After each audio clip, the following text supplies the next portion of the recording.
হামাসকে নিরস্ত্র করার পক্ষে নয় তুরস্ক। সম্প্রতি জাতিসংঘে অনুষ্ঠিত ফিলিস্তিন বিষয়ক এক সম্মেলনে এমন দাবি দৃঢ়ভাবে প্রত্যাখ্যান করেছে দেশটি। শনিবার রাতে এক প্রতিবেদনে এই তথ্য জানিয়েছে সংবাদ মাধ্যম টিআরটি ওয়ার্ল্ড। প্রতিবেদনে বলা হয়, জাতিসংঘ সাধারণ পরিষদে 28 থেকে 30 জুলাই অনুষ্ঠিত এই সম্মেলনের নাম ছিল ফিলিস্তিন প্রশ্নের শান্তিপূর্ণ সমাধান এবং দুই রাষ্ট্রভিত্তিক পথ বাস্তবায়ন বিষয়ক উচ্চ পর্যায়ের আন্তর্জাতিক সম্মেলন। এটি যৌথভাবে আয়োজন করে সৌদি আরব ও ফ্রান্স।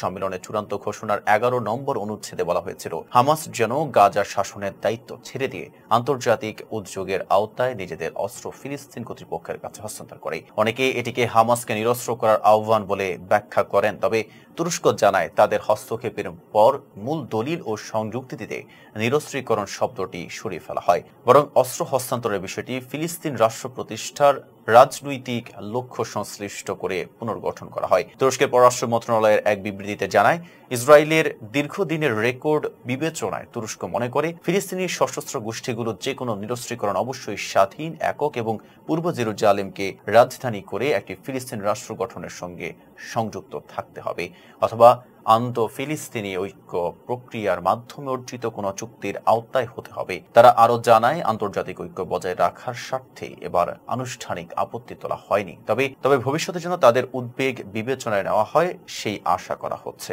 তুরস্ক এটা স্পষ্টভাবে জানিয়ে দেয়, তারা হামাসকে বিনা শর্তে ইসরায়েলি জিম্মিদের মুক্তির আহ্বান জানায়নি। তারা বলেছে, সম্মেলনের 8 নম্বর অনুচ্ছেদটি যুদ্ধবিরতির সামগ্রিক প্রেক্ষাপটে দেখতে হবে। সেখানে মিশর, কাতার ও যুক্তরাষ্ট্রের মধ্যস্থতায় একটি চুক্তির পক্ষে সমর্থন জানানো হয়েছে, যাতে স্থায়ী যুদ্ধবিরতি, সকল জিম্মি মুক্তি, ফিলিস্তিনি বন্দি বিনিময়ে মরদেহ হস্তান্তর এবং গাজা থেকে ইসরায়েলি সেনা প্রত্যাহারের বিষয় অন্তর্ভুক্ত রয়েছে।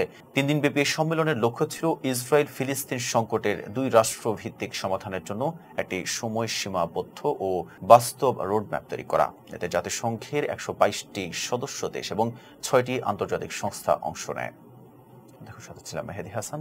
সাজদা বিপ্লবের সাথে থাকার জন্য ধন্যবাদ।